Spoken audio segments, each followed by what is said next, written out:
Now we're live. That's it.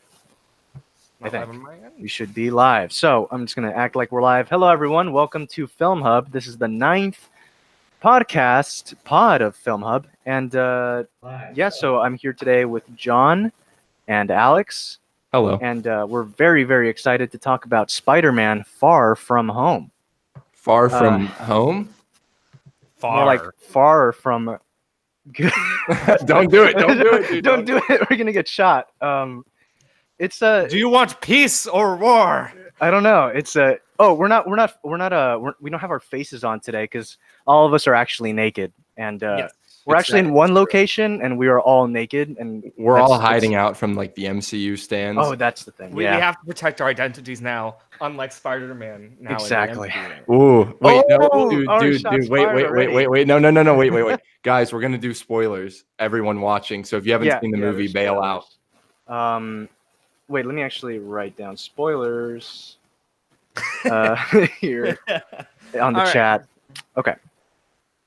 Cool. So, who wants to begin on this review of Spider-Man: Far From Home? Someone else can go because I'll go. Go Because actually, you two are doing reviews on it, so this will kind of be my. Of course, I've seen one of yours, but they're not out yet.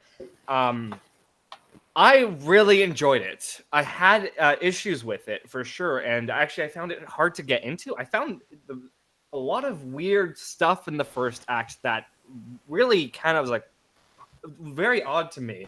And the humor, whereas in other Marvel films, the humor is very welcoming and is very pleasant. Here, I just found it off-putting and kind of like a low-grade comedy at times, where the comedy was just cringe. And I'm not a fan. I'm not a fan of cringe humor. It was kind of like The Office, kind of like one of those shows. I feel like every joke was the porn joke from Homecoming. Yeah. When Ned's like, I was watching porn, and I feel like most of the jokes were like that in this one. Where in other Spider-Man films, the juggling of Peter Parker being Spider-Man and being Peter Parker, that is usually played for drama and played for him reflecting. Here it was like every time that was happening, it was just a shenanigan where he's trying to not get caught. And they're always pushing that logic. How far can we go with it? You know what was interesting to me, and you bring up a good point, is that, and I say this in my video, it's that the MCU Spider-Man, it kind of like in Homecoming, I felt like he was always rushing into things, which was good because I liked it when Spider-Man is like an active character, always trying to take responsibility and fight crime and stuff like that. But in this movie, for some reason, it felt more like he was accidentally stumbling upon bad things happening, and he just happened to had to just fix it, and it was kind of weird to me. I felt like he was dragged along by other characters into the whole with great power comes great responsibility. So I've been seeing a lot of people say that, oh, at least it has that element that, like I said, that Homecoming didn't have, in my opinion. But I also feel like it's not really Peter Parker deciding to be responsible. Like, he literally wants to go and just, woo MJ. But you got Fury on his ass 24/7. It's not like he's making the choices to go be Spider-Man. And this film is almost, we talk about like the MCU is, going into different genres. And this film is almost, it's a high school vacation comedy mixed with a globetrotting spy thriller, kind of those two combined. Dude, and the way that those two interact with each other is interesting. I think that idea of, again, juggling those genres and like Peter will go between both within one scene.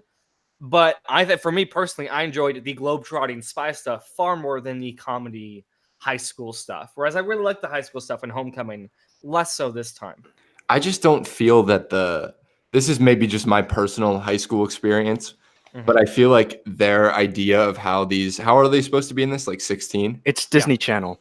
It is, dude. I say that. I made the Hannah Montana. I don't know if you saw that. Like, I posted the thing. Oh, did you? I made in my video. There's like a Kim Possible reference. Oh, cool. So dude. fucking. I'm glad we're on the same page with that. But it's just so weird to me that like anyone who's read Spider-Man or seen any of the incarnations, and I'm not just talking about the Raimi films. I'm talking Spectacular Spider-Man where he's in high school. Like, when you're in high school, shit's not that easy. It feels way harder than the movie makes it seem. We made the mistake again. It's unlisted. Yeah, I was Guys. just about to Oh, change fuck, that. for real? Yeah, it's weird. This fucking thing is so confusing, dude. No, we're good. We're Sorry good. about We that. didn't get into it too much yet. Yeah, we're public.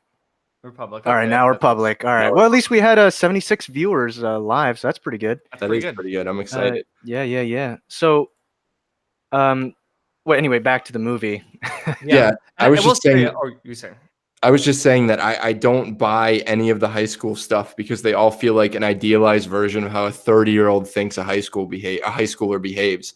And it bothers me to my core because like being a kid in high school and seeing Spider-Man movies, even the Garfield ones when I was in high school, right? It was just there was that relatable element. But like I'm just sad almost. Maybe younger kids can relate to it more, but I feel like it's pushing more towards preteens. I think someone said that in the chat the other day. But it Yeah, it feels almost like feels like 14, 15-year-olds in a way. As Yeah, opposed not- to, it feels like the idealized version of high school. Mhm. I thought in Homecoming, I thought it was all right, but Yeah, I thought it was pretty good in I think for some reason, I feel like in Homecoming, I accepted that it was light because it was the first movie, and I was Mhm. like, you know what, he's still like getting into it, but it's the second movie now, and like Iron Man died, and Yeah. so Oh I my God. feel like I you talk should about you should be able to kind of feel a bit more weight, like this is one thing I didn't like also about the beginning of the movie. I felt like the first act was disgusting to watch, Oh, dude, personally. Was Did it it make more you- disgusting than the third act of Dark Phoenix? No, yeah. all of Dark Phoenix is worse than Far From Home, Okay, but good. Good. I just but want to make that clear. the first Did it act, make your stomach hurt? it didn't make my stomach hurt, but I did. Oh, I like I said in Twitter, I did almost leave the theater at one point. But the thing is that at the beginning, give me a second. It's at the Okay. beginning of the film, you get like all these things that are happening, and they happen so goddamn fast. The prologue, the pre like Marvel logo scene is like barely a minute, and there's no Yeah. there's no establishing atmosphere. Oh, and the that pacing is- was the pacing was No, the just like- pacing is awful, and Yeah. it's weird because you see all these things in the trailer, like, oh yeah, he's still doing shit before he goes to Europe, and then he doesn't do that, and it was all cut, and then you find out that all that footage is going to be spliced together into a a short short film. film Oh. for Yeah. the Blu-ray, and then it's like, if I Dude. was a director, like no shit on John Watts because I respect him a lot, but that is I don't know if it was his decision, I don't know whose decision that was, but that's a terrible decision in my opinion. Because I feel like there has to Mhm. be some sort of build-up towards going into this big globe-trotting Not just that, adventure. but they cut the action scene in the whatever the kitchen it was that was shown in the trailers. And Yeah, without that, you go a good solid 35 or so minutes without a proper action scene. Which is And it's not odd in a and if Spider-Man. the movie was like exciting enough, because I guess you could say like in classic Raimi Spider-Man 2, there's not a big action scene for a while into the film, but the way he films like Pizza Time, that whole pizza montage is essentially an action scene. It's interesting. Oh, it's totally an action scene. And I just was not visually interested by any of this movie No, I except agree. for that Mysterio sequence, but it was all done in post, clearly, I think it was at least. And can I say, the one thing that's like, I think many people are mixed, many people love it. For me, it's everything revolving around Mysterio was excellent. I I thoroughly personally loved that character, and I'm more gonna firm importantly, disagree on his that. visual representation. And there were so many details I loved about his portrayal. I loved how they integrated the barf technology from Civil War. I loved, and granted, I think I would have preferred a more. He kind of crosses lines into Scarecrow territory sometimes.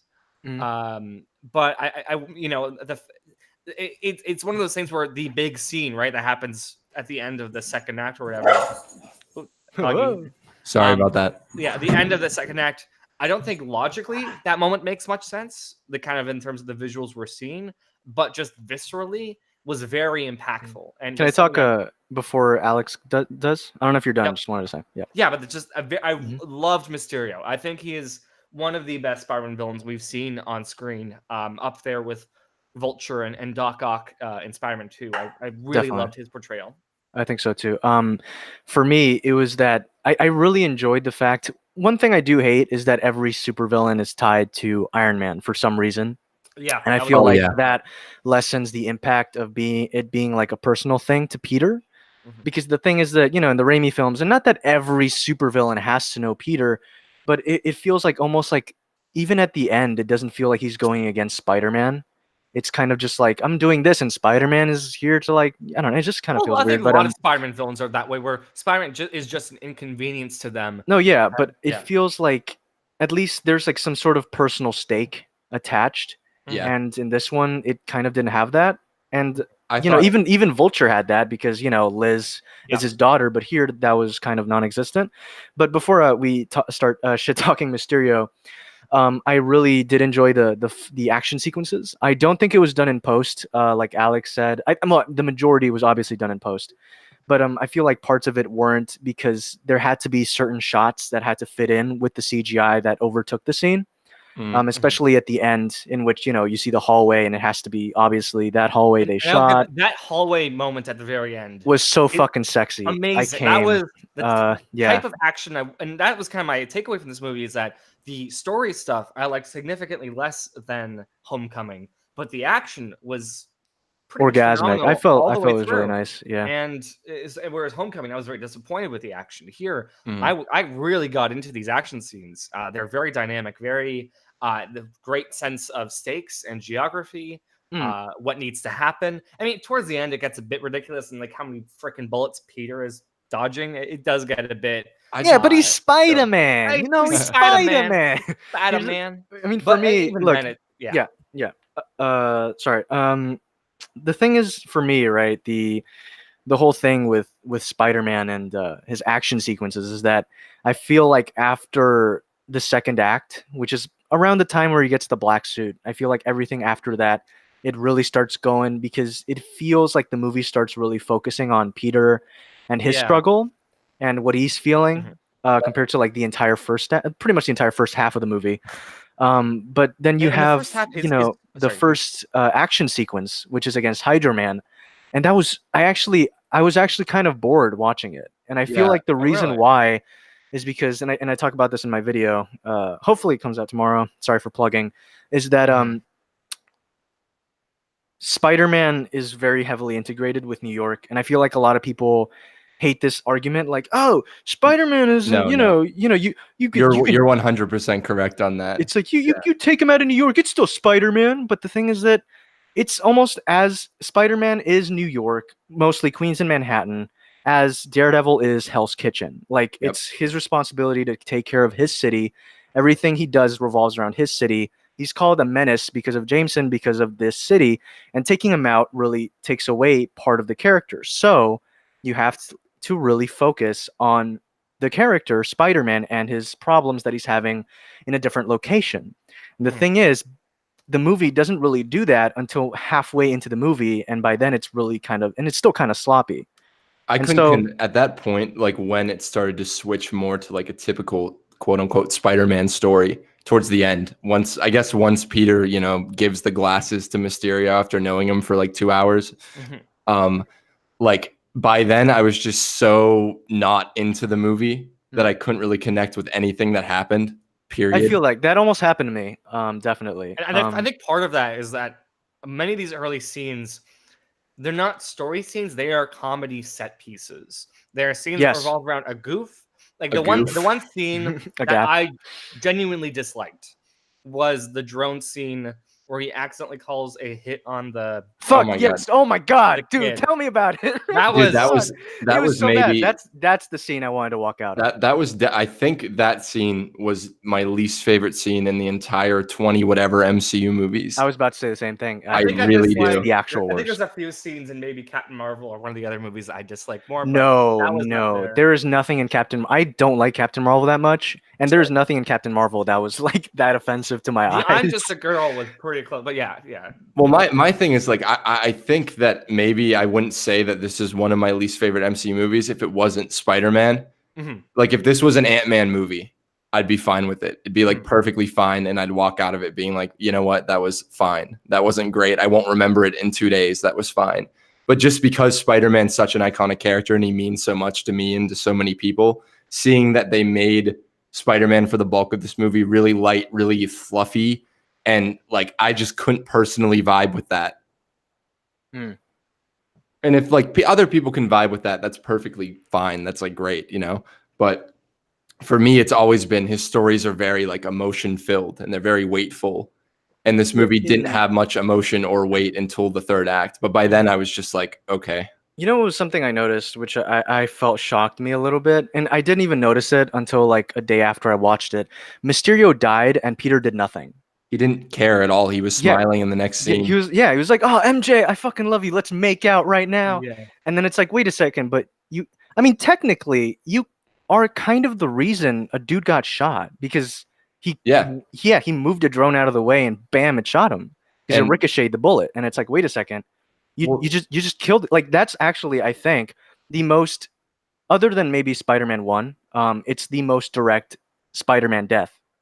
And that Spider-Man, like he pretty causes. much, secondhand killing, and it was kind of weird. Yeah, and just that's like the whole thing with the movie is anytime there's a serious scene that I want to connect with, and like none of this is on Tom Holland because I think he's so good. I think he's great. He's great, and I think he loves it so much. He really I just does. wish the writers loved it as much as he loves it.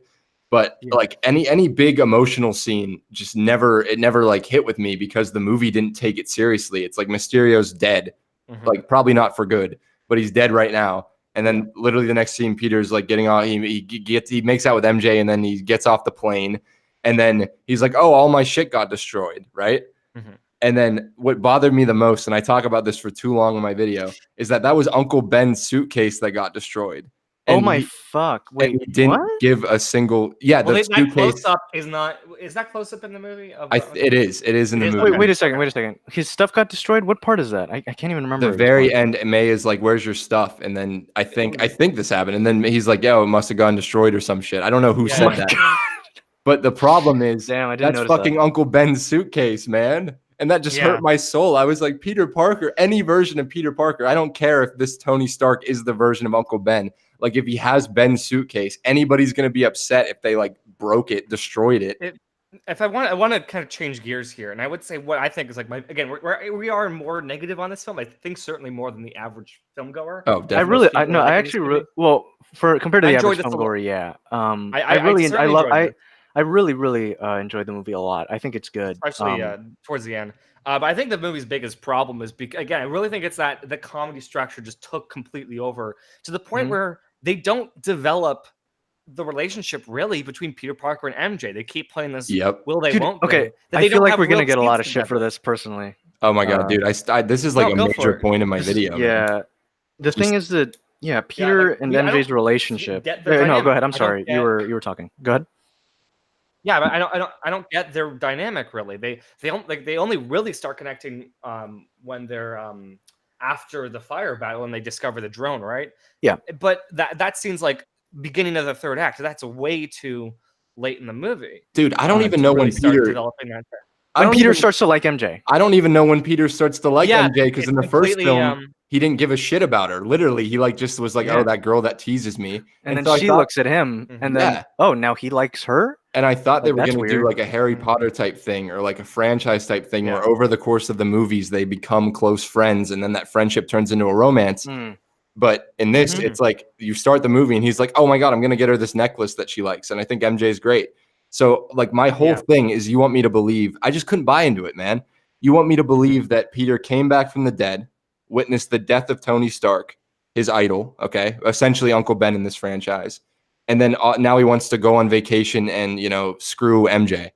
And this girl that he had no interest in. That's another interesting topic is how this film, I did like how this film covered the post-snap, or as they call it, the blip dynamic. Oh, I hated it, dude. I liked it in that you kind of have to. They play it for me too. I liked it, which I think you kind of need to do that just to keep it light. But it also makes that question of, did the MCU almost jump the shark? Did they go far too? Like, did they make a decision that while it worked so well in Endgame, did that potentially hurt their stories going forward? Where they just have to kind of like integrate it and go, everyone's like used to be 5 years older or something, like. Go cover that. Every movie has to cover this now, right? I don't get. Are they just gonna ignore it? I think that I would rather them just started this movie and ignored it than do what they did, in my opinion, because it's you have this super emotional finale with Endgame, right?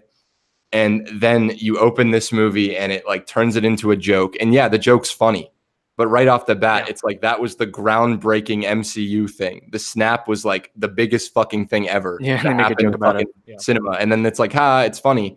And there's no consequences for Peter Parker because of the snap. No one he knew survived, so they didn't deal with loss. Like if Aunt May would have survived, then you have an emotional story about Aunt May living for 5 years without Peter Parker. Dude, that would have fucked me up. I wish that That's happened. too Dude. rough. But that's not too rough. That would have been actually, you know, that's like been perfect been Spider-Man. Yeah, that's a perfect Spider-Man thing. But the thing, my whole thing about this is I don't know when Spider-Man has ever been so just like quote fun. You know, usually his stories aren't just like light and fun, and it's just there's so many turns they could take that would steer this MCU Spider-Man to be more, I don't want to say adult per se, but be more like mature in the stories it's telling. You know, this movie did this movie did something that like I think Batman v Superman did. And I don't want to compare both movies like that, but it's They're like not the same level. yeah, but you know, This is much Batman and better. Superman have this beef against each other.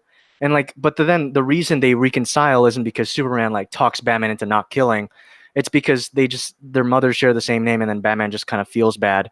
And this is kind of what happened in this movie. It's like you expect that Peter just doesn't want to go on a trip because, hey, I kind of have PTSD over seeing my idol die, Tony Stark. But then the reason why he really wants to go on the trip isn't really that. It's just like, I want to give this necklace to MJ and I want to have fun.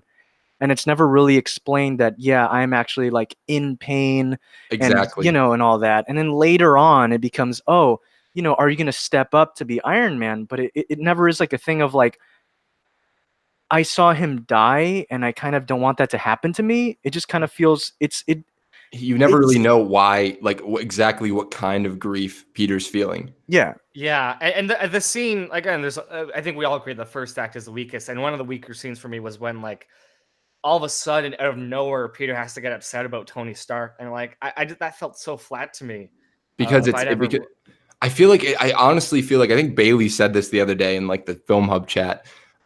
It just feels like they didn't know that they would have to, you know, cover all the emotions of Endgame when they originally planned this movie, because this movie. Think about it. I remember what's his the writer of Doctor Strange, Cargill.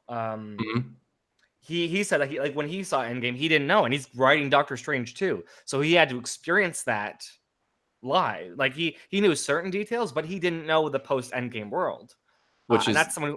Yeah, which is insane. I think that's just like, I mean, Marvel is like, has never ever mismanaged anything. Kevin Feige knows exactly what he's doing, but this is really one of the first Marvel films where I've been like, wow, this kind of undoes the emotion of the last Marvel film, if that makes sense. A friend of mine put on the chat real quick that, you know, Peter's mindset is obvious and like it's implied, but I feel like that's something that is actually like a huge problem in the movie and most Spider-Man movies in the MCU, which are just two, and then, you know, the Avengers movies, is that everything is implied but never shown or told, which is such a fucking annoying thing they do. I don't for example, for example, they keep like, I was talking about this in the video, they keep switching Peter's apartments. And then everyone is like, "Oh my god, they switched apartments because they're getting more poor, dude. That sucks." And that's not a thing.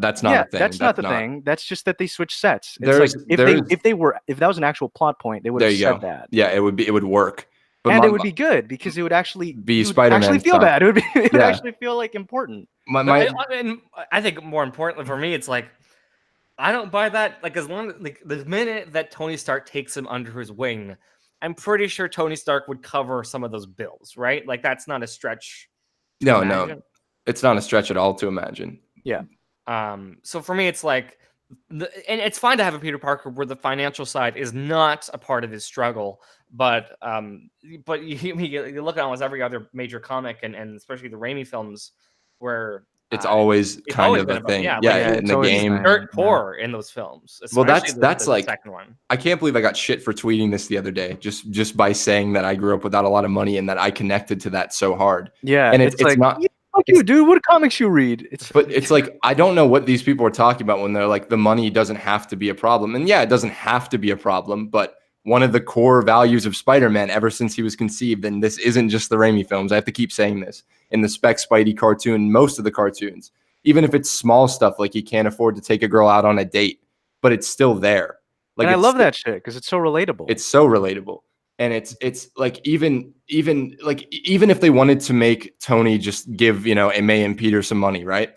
If that was an element where they talked about it, where Peter's just feels bad, he's like, just like in the fucking where he's like, I can make it on my own steam, that meme from Spider-Man 1.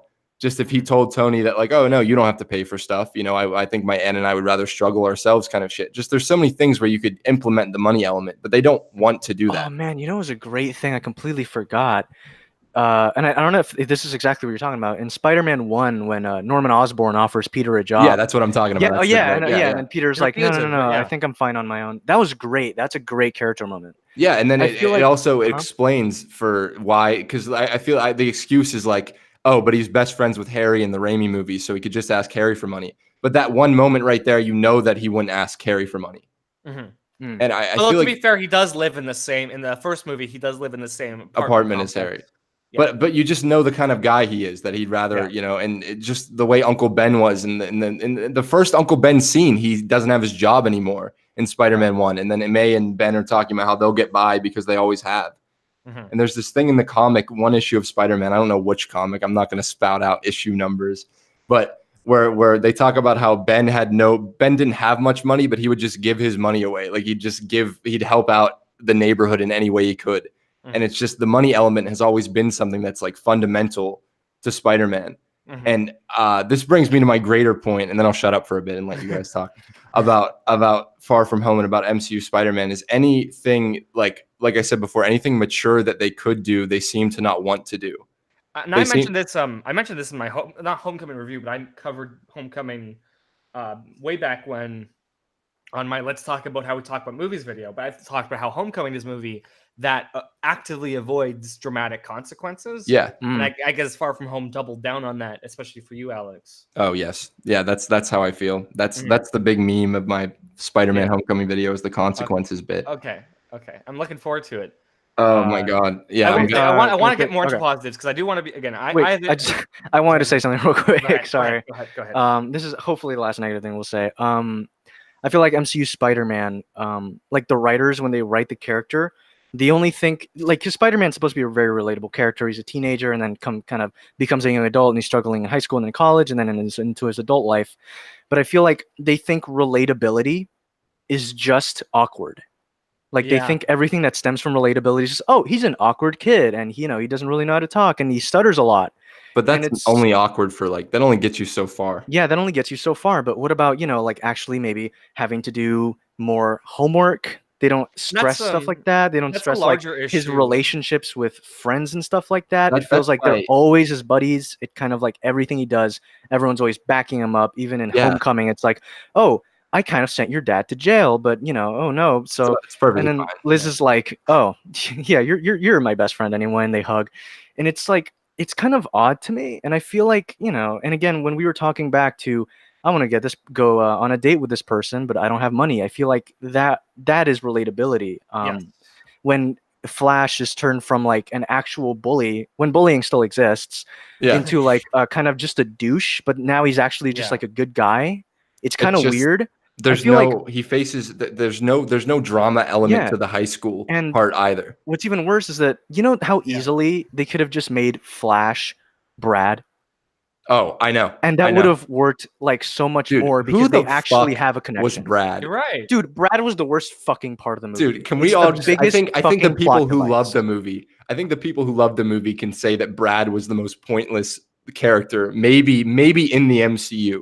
Who was this guy? Why did I care? I feel like Darcy is a more pointless character. No. But when Darcy, I saw it, I was like, it's basically Spider-Man's Darcy, but just at least Darcy has a point to the plot. Yeah, Darcy like affects the plot in both movies. Point the point you guys are circling that I kind of want to hone in on, it just kind of cement, is that idea that these films, especially the Homecoming and Far From Home films, they have the texture of drama and struggles and conflict, but they're not deeply rooted into the actual narrative.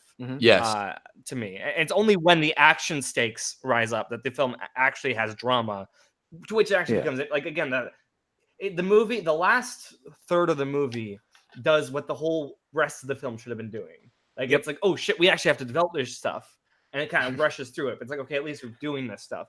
But now we want to move on to the positives, right? Is that what we want to do? Like one thing on what you said real quick. One thing I noticed is that it kind of feels like the writers were kind of just like writing the movie. They're like, all right, we have to have the mandatory Peter feels bad scene here so we can get back to this other thing. So it's like Peter's fun time. Yeah, so Peter's, having fun in the feast shelter. I'm guessing that's what it is. And then Peter then has to feel sad. The next scene, immediately, Peter's cool. Now we're going to Europe. Heck yeah! And Aunt May throws a banana in his face, and it's all fun and games. And I just, the thing is that there's a certain, like, I feel like MCU movies are never going to be as, I feel like maybe grounded or as kind of real as I would like them to be, because I feel like there's always some sort of pandering to younger audiences, just a little bit. I wish we could get back to the days of, the first Iron Man. Yes, dude, I bits of that. First Avenger, Winter Soldier type stuff. Guardians of the Galaxy. It has that fun, but it has that heart under it. And I feel like people say that the MCU formula doesn't exist, but I feel like this movie is the perfect example of what the MCU formula is. Yeah, and that's not. Yeah, to me, it's not surprising. Because I didn't find this out till like a week before maybe not even a week, maybe a few days before the movie came out. But the same people who wrote Ant-Man and the Wasp, and that just really explains a lot of my issues with it. Yeah, like the exact same non-seriousness, like treating the themes in a mature way, just comes from like that style of MCU movie. Ant-Man 2 also felt like a sketch movie at times. Yeah, it really did. I feel like Far From Home, like, I mean, definitely for me, the writers of Ant-Man and the Wasp must have just read a bunch of writing books, because Far From Home, in my opinion, is leaps and bounds better than Ant-Man and the Wasp, which is something I don't ever want to watch again. Of similar quality. I didn't hate Ant-Man and the Wasp. I liked a lot of it. I really didn't like it, but I thought Far From Home was great. So actually, let's talk about the positives, because Far From Home has a lot of positives. Yeah, you're right, John. My favorite thing about the movie, I tweeted this. My favorite thing about the movie is that Mysterio's costume is secretly a motion capture suit. That was the fucking best shit ever, dude. I saw that and I was like, oh god. And I loved how he never put on the costume at the end. It was just always the mocap suit. That was really fun. They stuck to it. They made it work.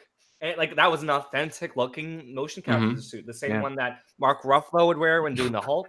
Must have been Jake Gyllenhaal's actual motion capture suit. Yeah, honestly, it was a motion, and that idea he probably wore the suit in real life that he did in the character in the movie. But I'm probably gonna have a lot less.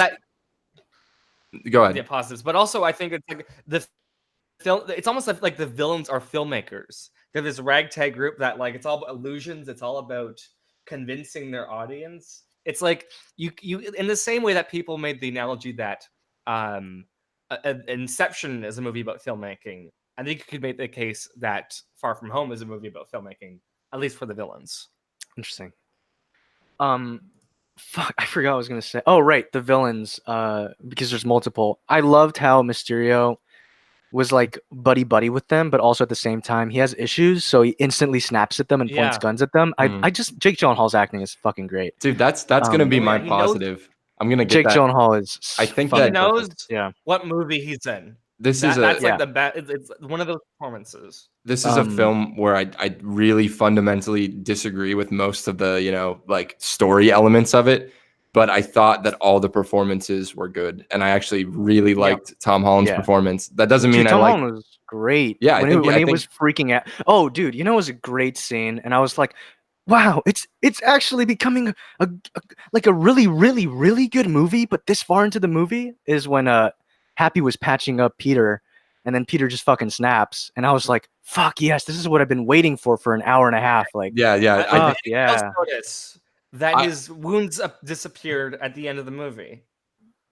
I'm okay with that. I mean, that's just like that happens in most of these things. I think that bugged me. I wish he sorry, that just seems masochistic, but I wish he got injured more. I wish one thing I do like about Amazing Spider-Man is that he gets like shot in the leg in that movie, and for the rest of the climax, he has a limp to him, and I would have preferred. I didn't notice that. That's fucking awesome. Oh yeah, I remember that now. Yeah, that's great. Yeah, I have mixed feelings on the Amazing Spider-Man, and actually, hey, I'm gonna go out on a limb. Oh, I thought I was just gonna say I like the first Amazing Spider-Man. I don't hate it either. But I think it's heart. I think its heart's in the right place. There's many problems with obviously the web films, but the one thing that kills those films for me is that whenever an action scene is happening, you cut to a fucking news reporter and goes, "The thing you need to know is happening right now." And you know what I feel is worse than that? Happens, like, I hate that so much, and it happens like every fucking minute. Raimi did that a lot, but Raimi did it with like goof. No, but he did it much more cleverly and at least with more personality. Like, there's a moment in like Amazing Spider-Man 2 where he's just web slinging, and it's like, radio called, what do you think of Spider-Man? And like, just show him fucking web slinging. I don't want to listen. I actually kind of like that. I'm sorry. I actually kind of enjoyed that. I hate that. I really enjoyed that. It's the laziest way of doing that. Yeah. And at least like you think of that montage in the first Spider-Man movie where he's like New York's first discovering him, and you have all the people like that's like the best shit ever. That's you can't compare. That's the way they present that with flair, with the presentation has its own personality on top of the personalities they're presenting. Whereas in the Speaking of films, it's personalityless. But speaking of montages, the montage in which Mysterio is showcasing his goons. What did you think of that? Oh, that was great. I cut through the history. You like that? I didn't like that. I laughed so hard. Dude, my buddy and I died when they did that snap zoom. I didn't like that at all. When they did the snap zoom to Jake behind fucking, the Civil War footage. In black and white. In black and white. It was so goofy. And I just think in like a movie I enjoyed more, I'd totally vibe with it. A movie that had more of that goof, I'd vibe with it more, but it just was so like, oh, okay. It felt like it was serious and kind of killed it a little bit. Dude, and they turned the meme into a fucking character. What'd you think of the AC/DC moment? Oh my god, I know Alex didn't like it, dude. I know. So I loved it though. I really enjoyed it. I personally really loved it. I think it goes against what my body, and then I think it goes against exactly what the movie's saying in a way. It does. It's like, yeah, so Spider-Man has to be his own person. Dude, let's play AC/DC, which is the first song that represents Iron Man. It drove me nuts. Like, it drove me absolutely insane because Happy literally says to him 10 seconds before, right? He's like, oh, you just need to be the next you. And then he's making AC/DC. Like, what the fuck? Instead of it, fuck, I don't know.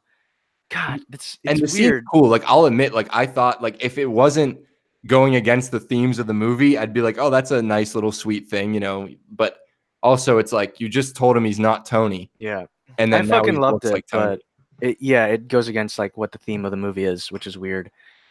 If there was no music, it'd been good. If there was no music and Happy's like, you go get him, dude, you got this, and then he leaves, and then like the classic Spider-Man music comes on, like that would have been fine. Yeah, like the orchestral theme that Michael Giacchino did for this movie, which was not used. Yeah. Oh, the one for the trailer? That or the one he showed on Twitter, which was supposed to go on the MCU titles, but instead, the movie was actually, I guess, not supposed to start that way because on his Twitter, it feels that way. You see that Michael Giacchino starting, his composition was this, which is the classic Spider-Man theme. Mm-hmm. That's my favorite like in part. Homecoming. Yeah, but then in the movie it starts with something like just a stock song, and it's like I think sad, whatever that sad song was. I will always love you. Yeah, I will always love you. I like that, Alex. I want to ask you this: what was your favorite thing about this movie? Like, what like, were there any scenes that you could really get into, or was there a thing that you like? There's a few aesthetic things that I liked a lot. Like I said, I liked the performances, and I think that if given a script that I liked more, Tom Holland would just like fucking be a god. Mm-hmm. Yes, dude, he's such a fucking good actor. He's so good, and he loves Peter Parker so much. Yeah. I just wish that they gave him more Peter Parker-ish stuff to do. Wait, one thing real quick before, because I'm about to forget, and I forgot it. Okay. Did you forget? I'm sorry. Shit. Wait. It was because we were talking about the. I was gonna say one thing I genuinely like about both movies is I dig the score. I dig his score for both movies. Yeah, it's great. One thing I liked is in a lot of little details like this movie, I did like in the Oh shit! Before I forget, I'm fucking sorry. Wait, I really don't want to forget this shit. Go. You know how you're talking about the Amazing Spider-Man and how it kept cutting to like the news reports? Yeah. Yeah. So I was gonna say, like, I feel like this movie did that worse, or just as annoying, and it was that in between Spider-Man's action, it kept cutting to like dumb shit that other people were doing.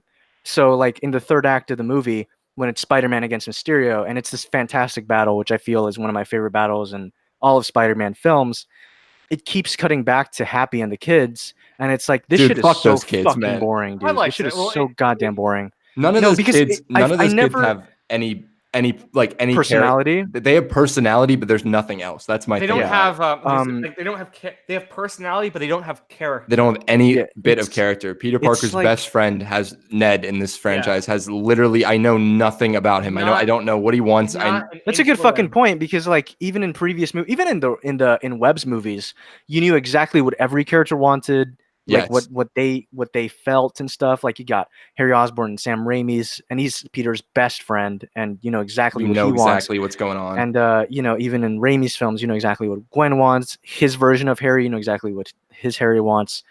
It's just and yeah, it's that's my thing. I know we're talking about positives, but like honestly, I don't want to be a dick. I don't have that many positives. It was just a bad experience for me in the theater, because you go back to the Webb films, okay, and those are not great, okay.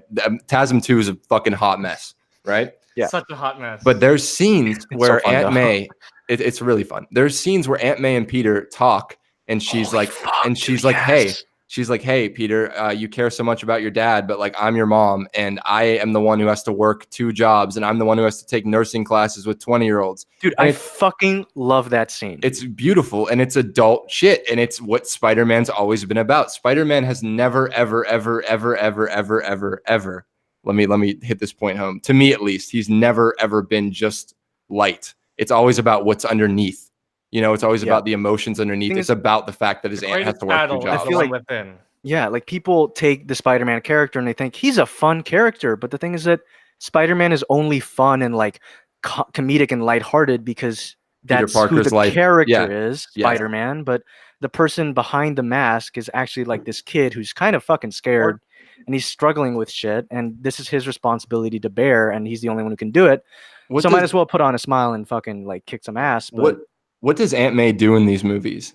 Nothing except look hot. Yes, and that's just right there. It's just like I don't like. People were like, "Well, what do you want from a Spider-Man movie?" Some guy added me on Twitter today. I don't think he meant to be mean, but it's like, what do I want from a Spider-Man movie? I just want to know things about the Spider-Man characters. I just want to know things about Aunt May. I want to know what she does. I want to know how she feels about him being Spider-Man, other than the most fucking supportive mother alive. And I just even the Spider-Man PS4 game did that. Yeah, exactly. Even Spider-Man fucking PS4, a game. Well, it's a great like game. It's a game. It's like it's a game. It's a beautiful you wouldn't game. expect that shit from a game, but but the game gives you like such depth and character. And I just want that depth, and it's just missing for me. Yeah. I don't. We were just talking about before the podcast that we were playing the game, and I got to this point in which Peter was teaching Miles how to fight, and I was like, "This is fucking amazing. This is Spider-Man pretty much to me."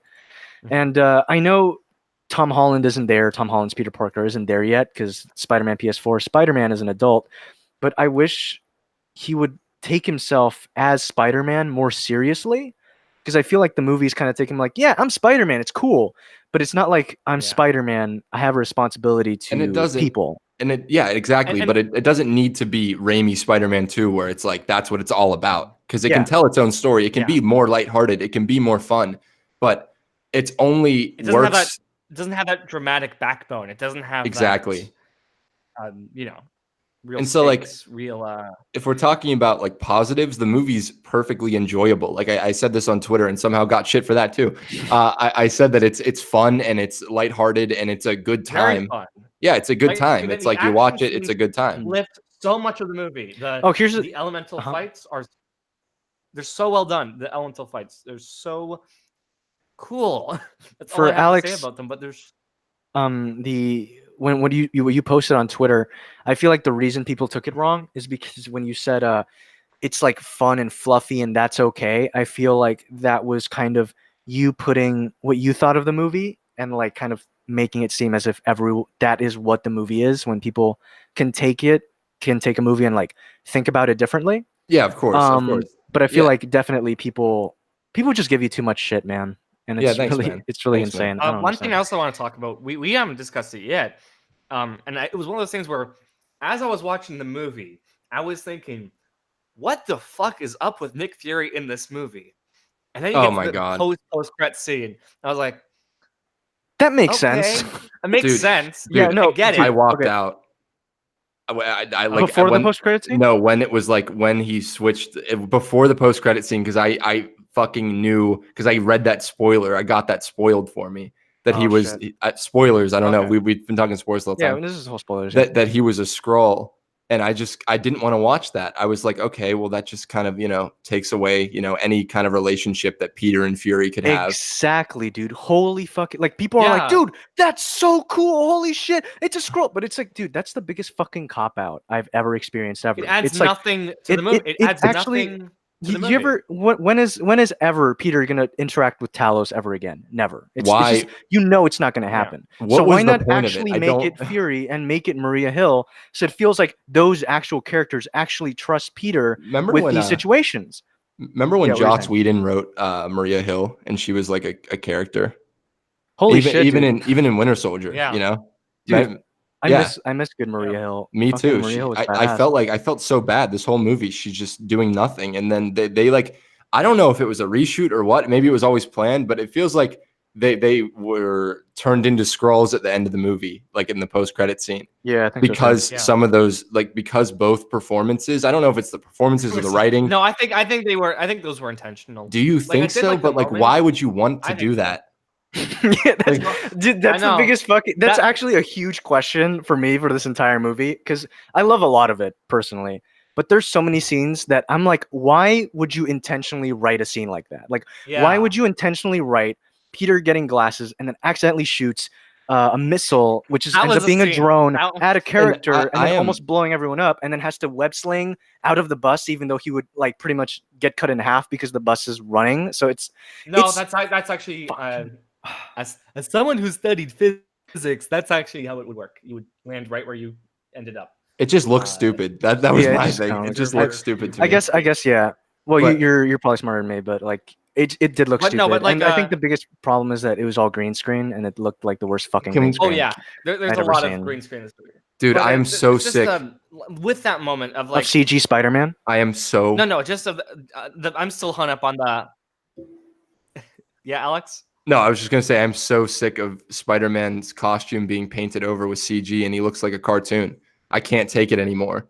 I'm like, I can't do it. Dude, the costume looks so fucking good in real life. Like, Yes. all you Yeah, have it to does. do is fix the face. Yes, That's literally it, because the lenses move, obviously, and then of course you're gonna have some wrinkles, so fix that, but not the entire character. but but it just doesn't. Yeah. I can't connect to the like the action scenes. Yes, like Oh. I'll admit were miles fucking better than Homecomings. Like Yeah. they had some personality to them, but I can't connect with a character that feels so weightless. Like to me, this is gonna be fucking hot right here. To me, it's like Roger Rabbit with Spider-Man.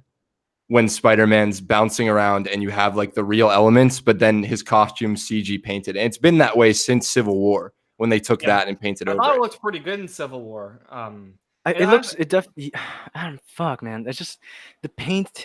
I just wish they'd stop. Just terrible. leave it yeah, be. this It is is one hit or thing. miss. One review I read from The Amazing Spider-Man 2 is that it's hard to connect with the characters at the final battle because they're all CG characters. Yes, you but now know, that's like the and whole movie. That's the whole movie. And one thing I noticed from that, after reading that article, that review, I mean, is that in Spider-Man's Raimi movies, and hell, even Amazing Spider-Man, Spider-Man has his mask off, so you know who's fighting. Yeah. And Yeah. I know that's kind of frustrating for some people. Even when I was little, I was like, "Why does Spider-Man have to take his mask off? His mask looks so cool." But once that's a good impression of little you. That was like perfect. Part of it is also that you have an But- actor and you want them to emote, and that's why you take the mask off. Yeah, and then it's like, oh, people think it's fine because his lenses move, But no, it's kind of, I mean, it's cool, but at the same time, it's, you know what was the best part of Spider-Man Far From Home for me? What? When you saw Peter's emotions when he was beating the shit out of Mysterio. Like Yeah. when you saw his face being angry as fuck, and I was like, hell yeah, that's what I'm talking about. Yeah, Kick his same. ass, you know? Yeah, kick his ass. If you Kick. saw all of that from the beginning, like when Spider-Man's getting just shit fucking like shot by all these drones, and you saw his face struggling when he was like, oh fuck, my web shooters are gone. And then he has to figure it out for himself. That would have been cool. I really would have liked that, but I guess not. But onto the bigger thing of CGing the character, I agree with Alex that it kind of feels like a cartoon at certain points. And again, there of course is always a difference between a fully animated film and a live action film. And Yeah. And physics is it one of weight those things work where differently. just like Yeah. we think that the technology would get to a point where it'd be completely tangible and realistic, but do you think it's just a time issue? No, I think it's the it's Marvel rushing. They rush it's it. definitely Marvel rushing VFX artists Yeah. a I lot of the don't. time. I think. But sorry, yeah, go ahead. I was just gonna say. I also think it's like. I don't want to like throw shade here because I don't know what happens behind the scenes. But obviously, I think John Watts is more okay with Spider-Man being done, like his costume looking like that, and being done in post. No, Because that's true. No, that's definite. it's That's a definitely fact. you look at the the Amazing Spider-Man films, and there's a lot of practical shit with the suit, and there's a lot of CG shit In with the suit. the first Amazing Spider-Man film, like a lot of that web slinging was real. I Yeah, that know was it. great. That's what I loved about it. And even with Raimi, he does this thing which I break down in my Raimi part 2 and 3 plug, where he always ends on a real shot, if that makes sense. So like we have this super CG shot of Doc Ock like slamming Spider-Man against a train, right? But then he'll cut to a close-up that's definitely just someone in a costume. Yeah. So he ends on a real note. But what I feel like John Watts is just okay with keeping him CG, or just, you know, like or you it's look circumstantial. back, like the original Jurassic Park, and that movie is switching up the techniques every other shot on what Yeah. you're actually seeing, Fucking and love because that. it switches it up, you can't think, oh, this is an effect shot, I know what this is, and it would have been I think it would have helped a lot more if they change up what is practical and what is CG from shot to shot, or even within the shot, because you can do that. You can go from a real person to a CG dummy to a real person in a same shot. You can like that technology Definitely. exists. I feel like want to say two things real quick. The CG on the CG, there's a shot in the trailer where Nick Fury, well, Skrull Nick Fury and Peter are, you know, on this boat. It's great lighting, great shot, I personally feel.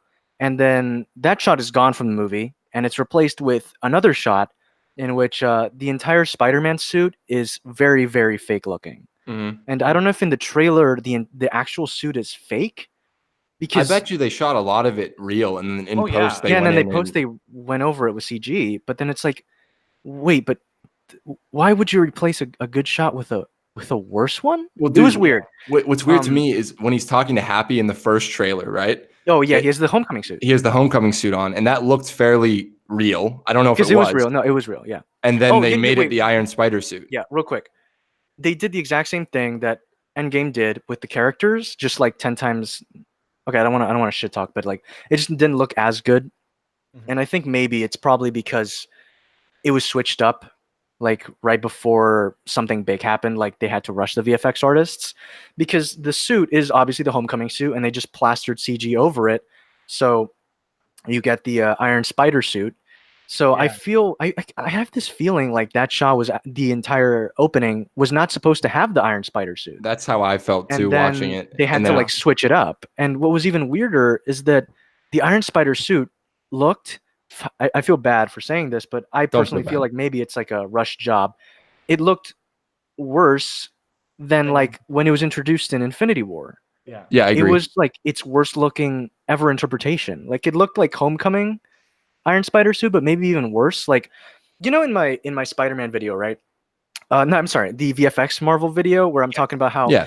if Spider-Man raises his arms, the suit wouldn't be so stuck to his skin because at a certain point fabric has to stretch a bit. Yeah. So under his arms, you would get a bit of stretched fabric. But the thing is that the Iron Spider suit is kind of metallic, and even in Infinity War and Endgame, when he moved his arms up, it kind of just sticks to his body because it's kind of like this fake metal that, you know, obviously can't exist, but you know, whatever. And so, but in this movie, when he raises his arms, like, "Hey, everybody, I'm Spider-Man. Yeah, we're good." You see like this massive amount of just like his arms look like twice his size, and it's this Oh, yeah. weird, like disgusting. It looked like plastic, Yeah. and it was just super, super weird. I don't know, man. No, the CG no, was not great. No, I agree. I don't know. It's just I don't know who to like. I don't know if we can point a finger at anyone or if it's just like they made Endgame and then they like whoever producer was watching Far From Home and was like, let's put him in the Iron Spider suit instead of the Homecoming suit. And the Homecoming suit would have been better too. I think it would. I don't know. Would've fit First of all, more. I think that Iron Spider suit is like the worst Spider-Man suit put to film yet. I like I think it. so I mean, too. it fits No, I in the absolutely hate context it. of the Yeah. Avengers films because you need to have him step up his game to fight Thanos. No, right? no, You I know, wish- No. That I think like the that's idea cool. of it. I It's just the think it looks design. bad. The I think it design looks is fine. I think it looks absolutely terrible. I feel like Really? it's too clunky. There's too many Okay. clashing colors, and it just doesn't look good, man. Okay. In my opinion, of course. Okay. This is all in our Yeah. opinion. This is all in So- our opinions, So please, of course. please don't take this out of in context. my and- opinion. yeah, exactly. This is all out of our And opinion. honestly, I'm still just caught up on the Nick Fury thing. Like I was, Oh, dude, I I hate really that. was. Wait, real like, quick in the chat, just before you say that, Yeah. it says the suit had a floating head, and I agree. Yeah. I feel like that. I just hate how Marvel is becoming very samey with its effects. Mhm. Like everything that retracts is now this weird, and it kind Yeah, of just it's all- disappears. And it's like, can you fucking stop doing that? Like, holy shit! Like I Remember miss the days where the practical Iron Man, where animation- the thing went and it just kind of like snapped into place because it was this or big that iron suit. animation in Iron Man 2 where he goes into the suit. The suitcase is the yeah. greatest freaking thing I've ever That seen. so animation cool. It's is amazing. So cool. It's so cool. I think this is just a problem. I think with I say this in my video that's going to come out hopefully tomorrow. Another plug. You have 2 Far From Home videos coming out tomorrow. Watch them both. Yeah. I think it's just a problem with Marvel that they are, they're so successful at this point, right? Mhm. They're the biggest movie franchise ever. Yeah. And so they can take a lot of shortcuts and people won't complain about them. So if an Iron Man 1, right? If Iron Man had looked like how he looks in, say, Infinity War, I think there would have been a lot of complaints about it. Yeah. But now because it's fucking Infinity War, man, no one's gonna be like, oh, Iron Man's suit looked like a pile of garbage. Or Iron Man suit. Do you mean looks by like- in design or some do you mean by shots- CGI? I mean the use of CG. Yeah. Gotcha. I feel that. There are some Yeah. shots in Infinity War and even Endgame where the suit looks amazing, but then there are other shots where it's like it just looks like plastic. Definitely, it's because there's There's a rush. The lighting. It's There's the a rush. texture. I feel like there's scenes in which you definitely see the actual suit and it's kind of painted over very heavily. Mhm. Most of the time it's CG, but Yeah. there are scenes where there's actually like it's painted on. Like I think the there's first one Iron Man, you mean? shot. No, in Infinity War. Like Okay. there's a scene in the park where Iron Man's laying down and you see him like moving his head and it's definitely the actual mask and then it's painted on with the damage. But yeah, I just feel like everything is getting CG'd. And I mean, I should be freaking grateful because that's like probably my profession. But it's But there's Good definitely CG, like, there's when definitely a started problem. airing. there's definitely a problem because like the thing is in the end I want to make a good product and not just have more work because I Yeah. feel like I'm more of a product person. I want to be I don't want to make a Minion movie ever is what I'm saying. Yeah, no, of And course. Does so- anyone really? No, I don't think even the Minions people what want to Marvel make movie Minions do you movies. think had the best visual effects? Like I'm gonna throw out the hottest take of them all right Spider-Man here. 2. What? I meant, do you mean MCU movie? Yes, MCU movie. Oh, I'm gonna go. I for some reason Iron Man 2 sticks out to It me. looks good. It looked The like best, that, the best Iron Man looking, the best movie. The best CG-wise? CGI wise. I would fight in say- the park looks brilliant. I would say really Avengers. looks good. Avengers. That was gonna be my second. pick, Avengers, was though, like- I rewatched it recently, and a lot of the third act stuff really feels green screen composited. And I feel that, but I think that's more of, like, there's a Whedon's difference framing, I think. because of there's a difference between like I good think Civil CG War and like has, just having so much CG that you can't help Yeah. it looking bad. I Because know. like for example, but you make a good point, of course. It's Yeah. that the final battle in Iron Man 2, it's at night, which Yeah. makes it a Oh, lot yeah, easier way to easier. obscure things. Yeah. Personally, that's what I And feel. not just that, but to have dramatic lighting, to have a few light sources that Well, John really, Favreau shoots his movies so well. Like they're so pretty most of the time. I've seen the Lion King trailer in front of every movie I've seen in the last like 2 months, and that trailer looks brilliant visually. I'll give that. Well, yeah, John Favreau's like, Yeah. I love John John Favreau. Favreau is like fucking great. He's great in this movie, dude. When he's not being like a Dude, joke. I He's was going to fantastic. say that before we stop talking about positives. I think that Happy Hogan's my favorite character in a Spider-Man movie now. I know. In both these movies, I think Happy is my favorite character. Does he have more to do in these? Oh, Spider-Man movies you know what's than in the crazy? Iron Man movies? I think I'm sorry. so. He has like a character. I know he has. I just realized that. There's that's like why I like him so complexity. much. Yeah, there's complexity to him. I A mean, lot of for it. me, it's always like, how do we define what's a character and what's a personality? That's one thing I like to focus on. But in these movies, it's if they have some form of influence on the character and their decisions. So like, have a character like Ned. None of his actions really influence Peter Parker and what he does. But that doesn't make him interesting. But characters like Happy. Happy and Mysterio, they do have influence on Peter, and that's what That's makes a them more great dynamic. statement. It's Yeah. fantastic. You should And put that that's in a a good video. point. essay. Yeah. You can go write it, just fix it, put it in there. Yeah, throw it in there. You have my approval. And that's kind of, and so again, like I think- never really felt MJ's connection to Peter, but I did like the stuff between Happy and I love Magneto. Magneto. I love Magneto too, dude. I love Mysterio. In this Michael movie so much. Fassbender shows up for the Michael fucking Fassbender. cameo. That would have been amazing. I would have cried. That would have been great.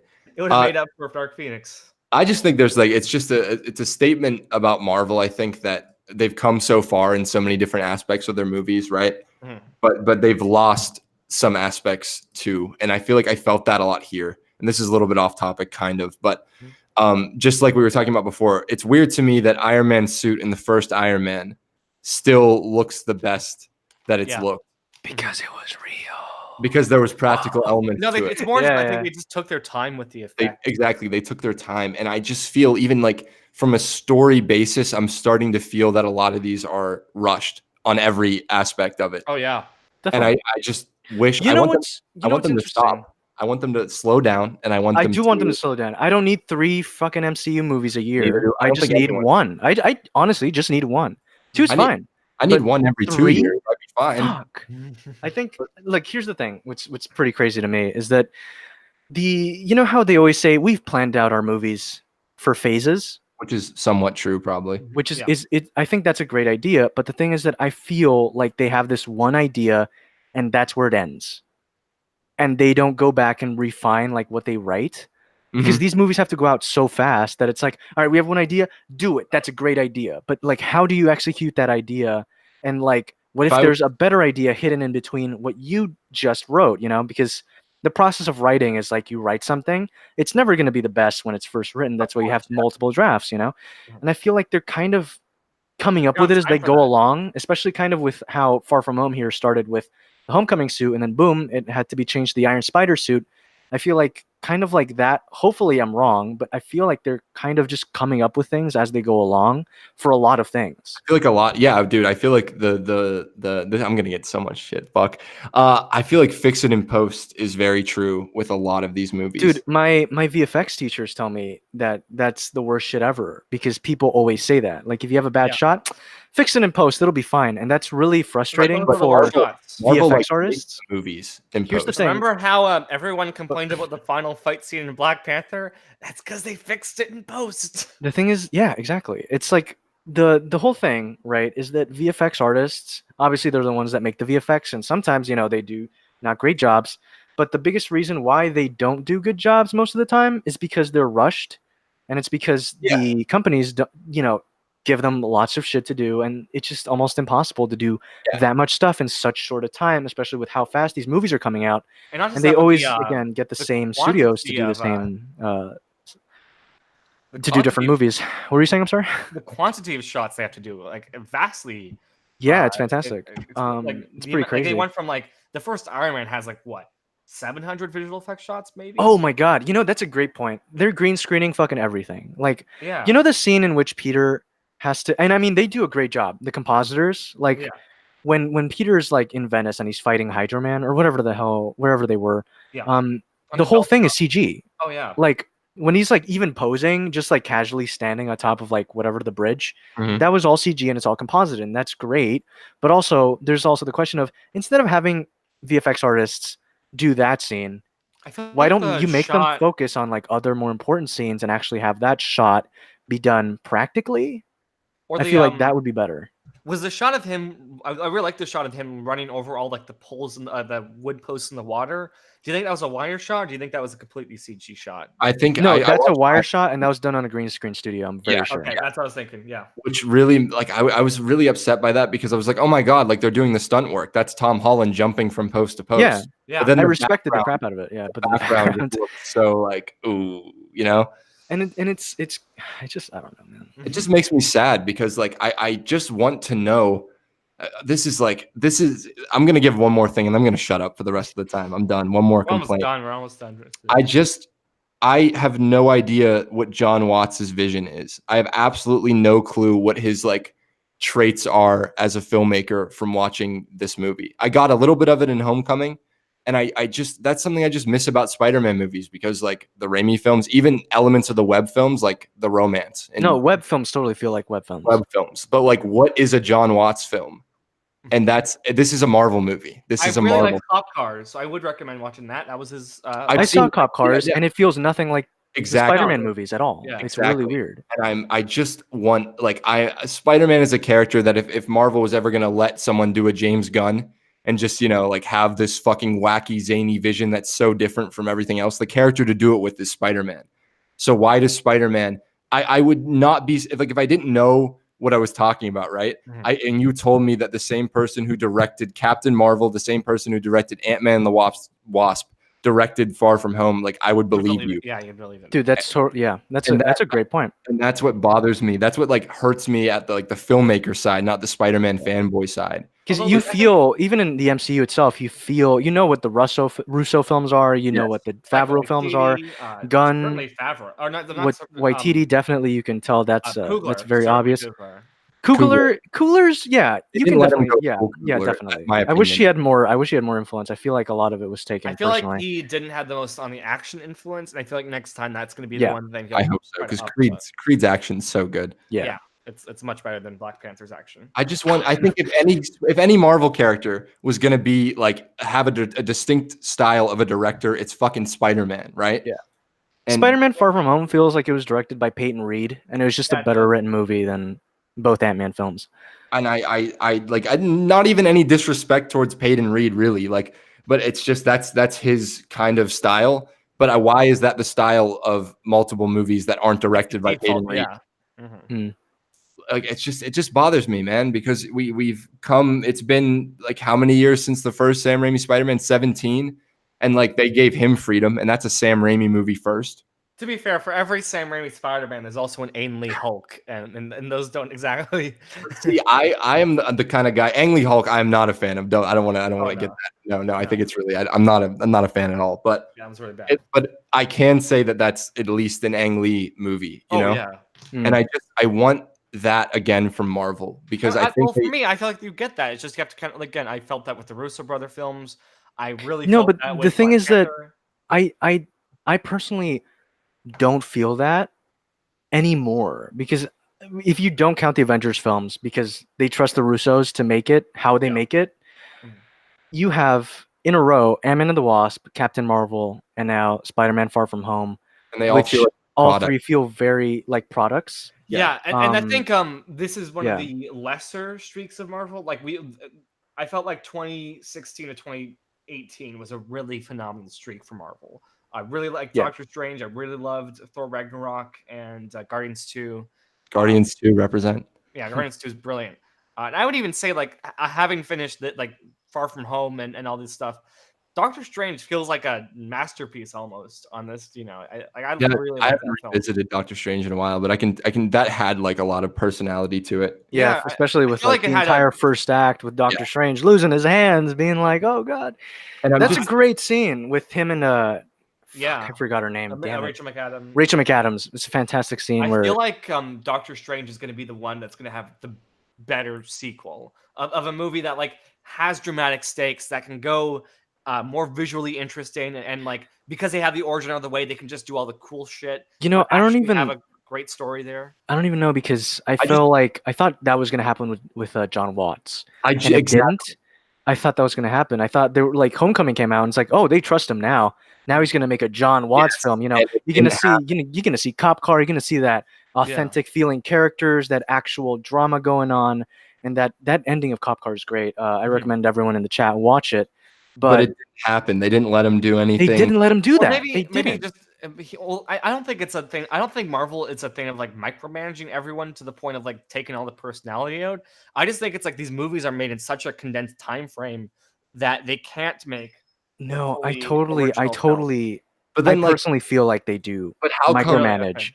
But then, how come Because you get directors like Aladdin take- movies, and that isn't Marvel. That's No. Disney, and I feel like it's Yeah. a lot of it is Disney. Also, Well, how come you get like directors like James Gunn who come out and it's like you could watch Guardians 1 and 2 and I would fully believe they weren't in the MCU separately. I'd believe they're like James Gunn movies. Well, honestly, I think it's just they have separate teams, and separate teams like they create different products, and I think it's less of John Watts being micromanaged by Feige or Alan Horn or whoever it is. I think it's more just they. I just think they didn't make the best movie. I really. you just know what think it's that. I think personally is that on paper, Guardians of the Galaxy reads like a quote unquote Marvel film, Mhm. but the personality that James Gunn brings really pushes it out.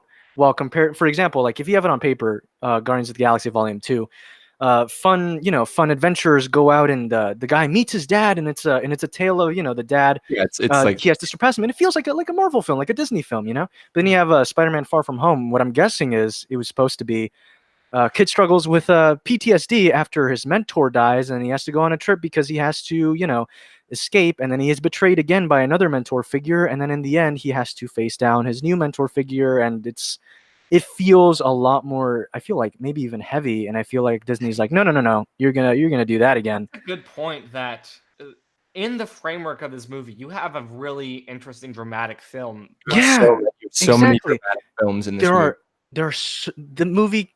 Look, I'm gonna I don't take this lightly, and I say in my video, this could have easily been the best Spider-Man film, very easily. I personally feel because it could have had one Aunt May being like, "Oh man, you're gonna go on that fucking trip, kid. We don't have any goddamn money," but she cares about his kid, so he lets him go. And the reason why he wants to go is because he feels really bad. He doesn't really want to be a superhero anymore. And I know that's retreading the ground of Spider-Man 2, but I still think it's a great story. And here it would be done differently. It would be done differently here. And then I think also if the movie didn't focus on Peter and MJ and only focused on the Stark thing, it would be a much better film. Because I feel like the Peter and MJ thing was very rushed. Mhm. And when they kissed at the end, I was like, why are they kissing? I feel like it would be better if they were just hugging. I'd rather them take I'd rather them literally take like 4 or 5 movies if they're gonna get Holland to play Spider-Man for like 20 movies. Yeah, and they rushed the shit out of that. by movie 9, it's just like that's Mary Jane, man. That's the love of Peter Parker's life. That's his wife. That's way too soon. Yes, it's No, not. dude, not you like actually hit me so fucking hard out of nowhere, because you make the biggest fucking point ever. The one conquest that Peter was supposed to have and like really long for years yes, was received in one movie. it was handed to him in It one was movie. handed to him. And Because that's my. I don't want to spoil. I don't want to spoil my passionate tangent at the end of my video that's coming out tomorrow. Plug. It's just this is a guy who's like, this is a kid who's handed a lot of things. And to me, my personal perception of the fictional character of Spider-Man is that he's never been handed anything.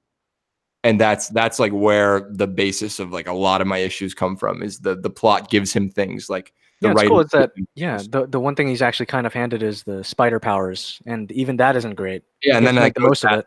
Yeah. But yeah, it's that's why, I mean, I had such like a bad experience watching the movie. I mean, it's just because like this character means so much to me, and like my personal perception of the character, it's different for everyone, but my personal idea of the character was just like shat on for 2 hours. And and of course it's not like they directly meant to do that. It's not like they're singling out fucking trying to make the fanboys upset. It's just what my experience has been with Spider-Man my entire life, and this just goes against that experience. You know what's great in Spectacular Spider-Man? Great show. Peter, it's a fucking amazing show. He never gets with MJ at all. It has 2 seasons, and You know, Really? she actually has another love interest, which actually ends up being the Molten Man. I think is that what happened in the Uh, second season? yeah, it's like Liz's brother, Yeah, right? and that's who she goes out with at a certain point. Yeah. And I thought that was what was going to happen. I felt like, oh shit, Brad is here. Is she actually going to end up with Brad, and that'd be the biggest fucking switcheroo ever? I feel like that Yeah. would have been great consequences because, hell, why the hell is Brad even there? Like, But then they just make Brad a dick, and it's like, of course you won't. yeah, Yeah. fuck, it's so dumb. I don't understand. It just makes me sad, man. That's just Should we that we can wrap it up if we or want. should we talk Really? with the chat, get some questions? Oh yeah, from- let's get some questions from chat. Let's get I can the like chat's probably talk gonna for rebel us. a bit more, Yeah, honestly. let's get a few more. But yeah, I'm feeling pretty far from homed out. God, I'm so tired. Plus, I got to go edit this fucking video for the next 7 hours, just talking about Far From Home. So Yeah. Let's get some questions in the chat. Let's see if we get that. all right, flame us now, guys. We will directly address any flames. That Oh you might- yeah, you get any critiques? Definitely see. Okay, What do you guys think of the mid-credit scene? Obviously, referring to the one with I didn't like it. J.K. Yeah, I was underwhelmed. It was. I very thought hyped everyone up. was like, "Oh my god!" Like, you know what's amazing? The internet over exaggerates freaking everything. And it's mind like blowing. mid credit, post credit is the greatest thing ever. And then in the end, I saw it and I was like, "Yeah, well, all right. Well, it's a fucking cameo. What Yeah, else?" it was funny. And they showed that his secret identity is revealed, which is It's look, not going to mean honestly, anything. It's not that's- going to mean anything. that's in the next the episode. worst idea if they actually keep it. Dude. Yeah. But it's like, they'll okay, probably revert it somehow. But if they keep it, well, I here's feel like I'll be done. Like I here's don't my know. thing about that identity shit. It goes against literally all the dramatic potential of him having to hide half of himself, right? Exactly. So But- I don't think they're stupid enough to do that, but I think they are. I think they So are. No, but like even if they like, there is one story. I think they should have waited if they really wanted to do the whole world knows. There is one really cool story there where like you have all the Sinister Six come hunt Peter Parker down, and that's like a really good movie waiting to happen. But they Yeah. won't do that. It'll be a joke. That's what it'll be. It'll be like a haha. Everyone There'll knows be he's another Marvel hero whose secret identity means nothing because. Yeah. And to be fair, the MCU has never been about secret identities. It's been about. but like Spider-Man has always been about secret. Yeah, Spider-Man's the one where it's like you keep that secret identity. I feel like it was. I don't know if this is intentional or not. What I felt from it when I saw it is that this is like doing Iron Man again. That's what I Yeah. felt from it personally. Oh, Yeah, like the it's like I am Iron Man, but Yeah, except I hope they didn't do that. I really fuck also, man. why the fuck was that the mid-credit scene and not just the end of the movie?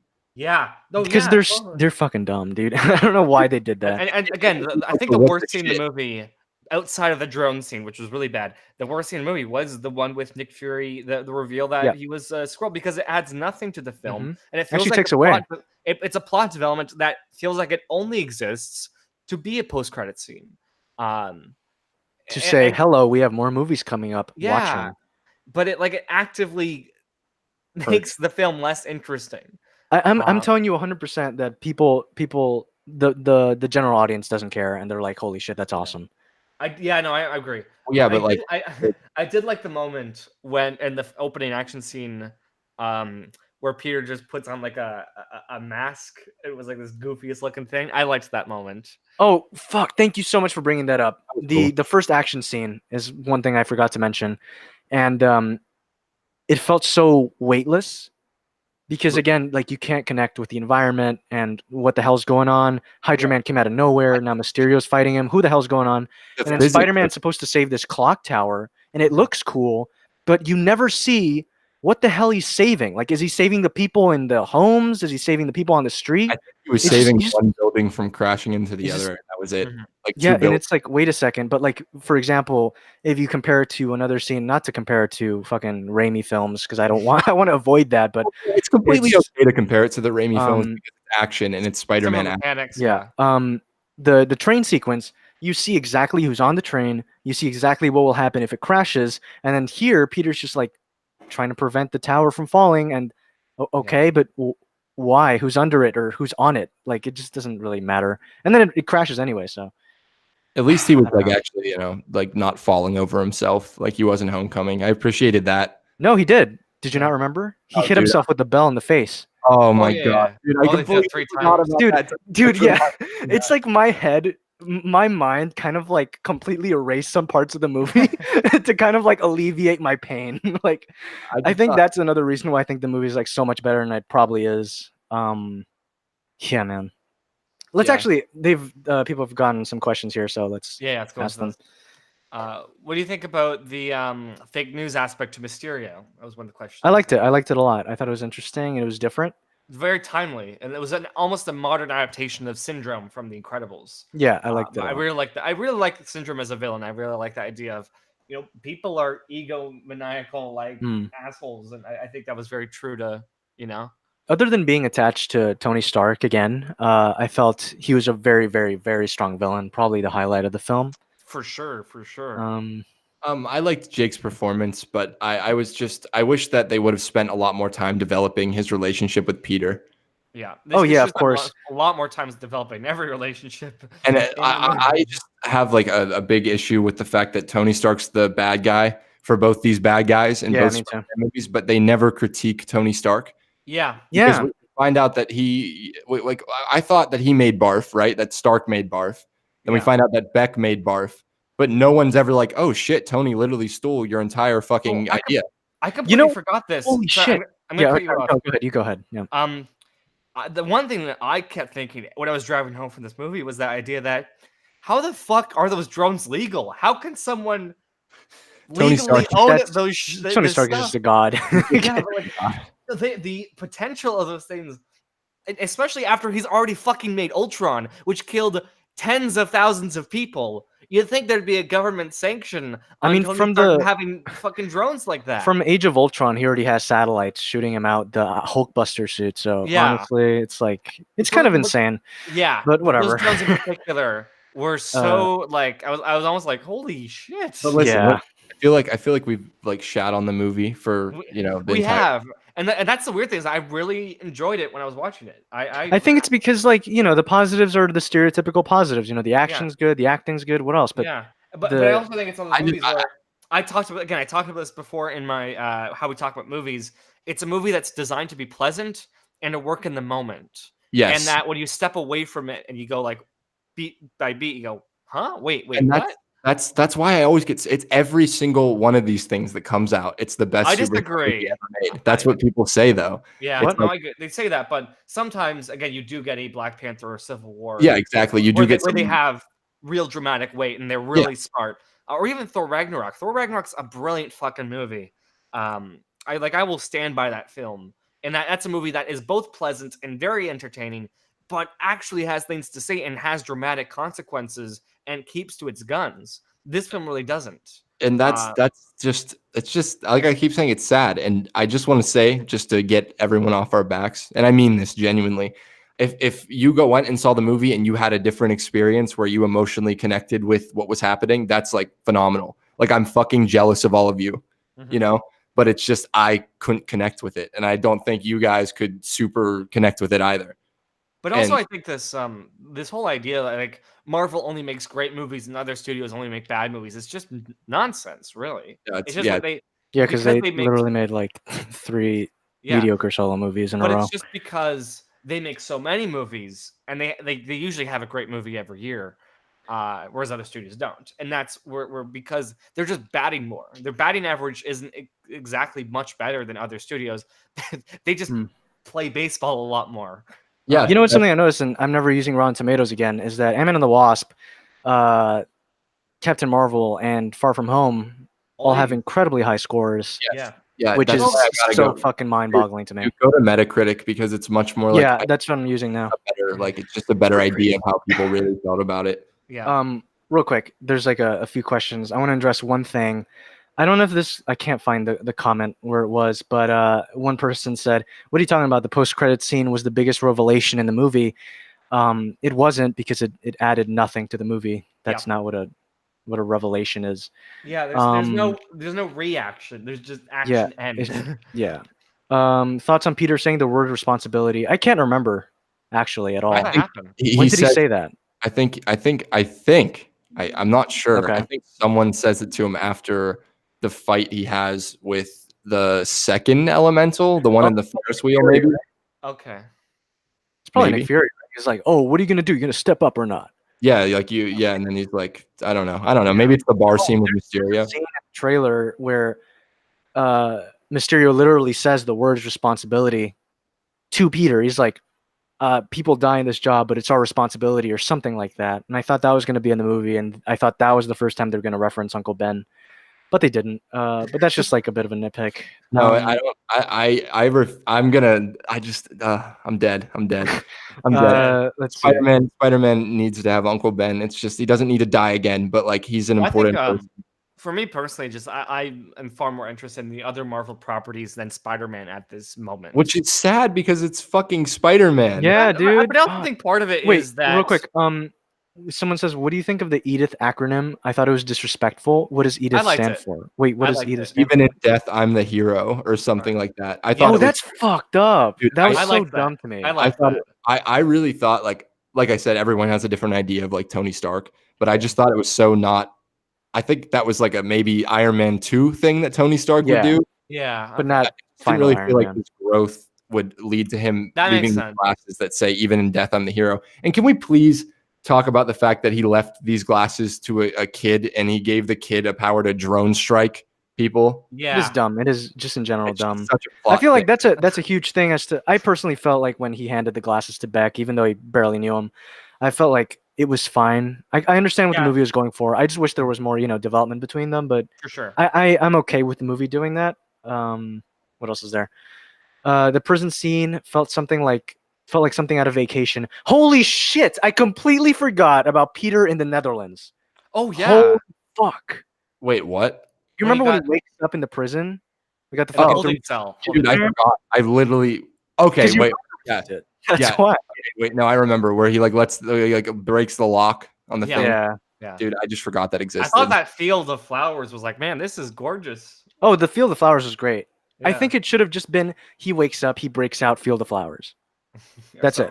Like, why did he have to have like the idiots in the prison, and then the guy who's in the Netherlands and he can't speak? Oh, well, it's to add personality to it. I get it. I have no problem with that scene.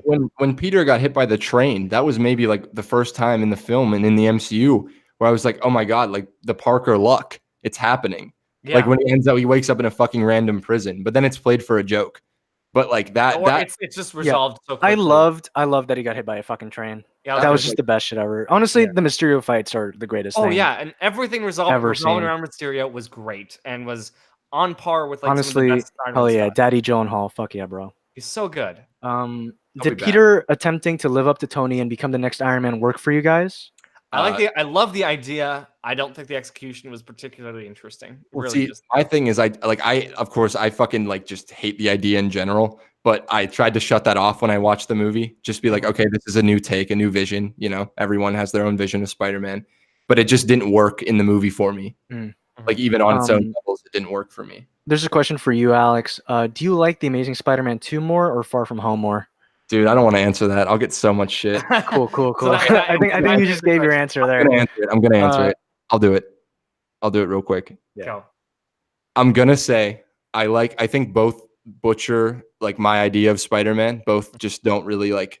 I don't feel that they are good adaptations of Spider-Man in my personal opinion. But Amazing Spider-Man 2 has scenes with May and Peter talking about what job she works and her being his mother. And Amazing Spider-Man 2 has these great scenes with Gwen. And it's definitely a Mark Webb movie, and it's prettier than Far From Home.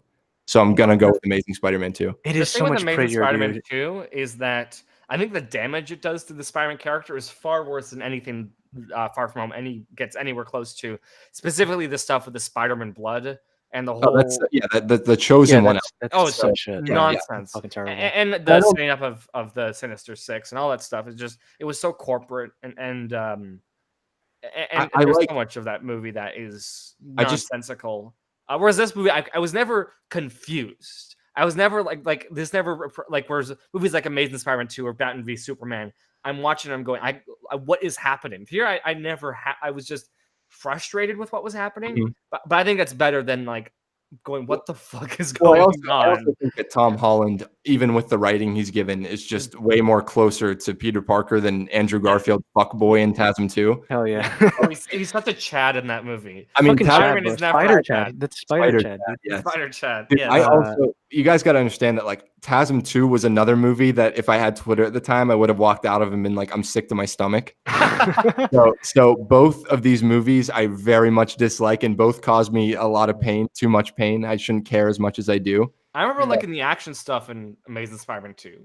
Like, But yeah. I'm only saying Amazing Spider-Man 2 because I think it's a better, like, it's not better at all. I just prefer the filmmaking in TASM 2. That's like fair. the visual. I do remember when watching Amazing Spider-Man 2, I remember like because through the trailers you could piece together the movie, and just I remember thinking, all right, there's 5 action scenes in here. And I remember as I was watching the movie, I was just in my head thinking, when's the next action scene? When's the next action scene? When's the next action scene? Because nothing in the movie was keeping me. Whereas you know what was interesting for me in Far From Home? It wasn't that I was looking for actions. This is like the first time I ever went to a Spider-Man movie and I felt like this. I wasn't looking for the next action scene. I was looking for the next emotional scene. But there were none. There was only like 2. Well, I think that's the test of a solid comic book movie, is if you're not waiting for the next action scene, if you're waiting for the next scene of people. Yeah.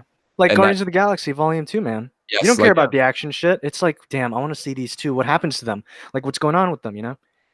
Someone said, Alex, did the movie break you more than Titans? I would say in different ways they broke me the same. Titans is far worse, though, but in different ways they broke me the same. There's a question here. How would you feel if they treat, and I'm really scared, but like, how would you feel if they treat his identity reveal like how they did with May in the next film? And also, one thing I hated. They totally will. They totally will. They totally will. Oh, are they gonna fucking? God, they can't be that dumb, dude. Can you imagine if your son was Spider-Man and literally put his life in danger and fucking died, but you were just like, "Go ahead, Peter, take your suit." Dude, I fucking hated that, dude. I really fucking hated that. Like, she's like, "Yeah, man. Like, aren't you gonna take your suit?" And it's like, "May, I'm not Spider-Man." And it's like, "Yeah, take your suit." And then she puts the suit in. And it's like, "Yeah, please, go ahead and kill yourself. Yeah, please go ahead, adopted son. And the problem, die." The problem is that he's so young. Like, if they did the reveal when he's like 28 and he's like, not 28, like even like 20, he's like his own man at that point. So like, she doesn't really have a right to be like, "Hey, don't be Spider-Man." But the problem is this kid's fucking 15 and she's 16. Like, "Go ahead, put your life," 16, I'm sorry. Yeah. He's like, "Go ahead, put your fucking life in danger." It's so frustrating. Yeah. Is it?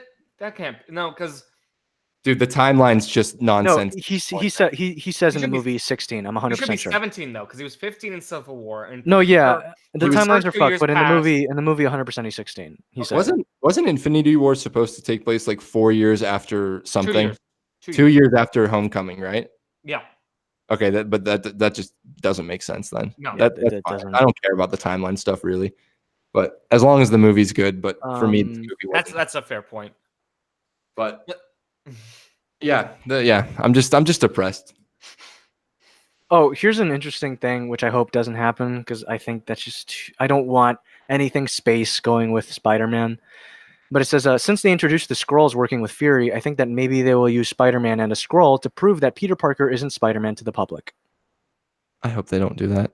I really hope they don't do that either. I heard this rumor that this broke me. This is my final note, and then I think we should wrap it up. We've been going a long ass time because it's so interesting. I know. My final note is that I swear to God, if the MCU guy on Twitter, right, the one who's been trashing Spider-Man 2 and is like Far From Home's way better.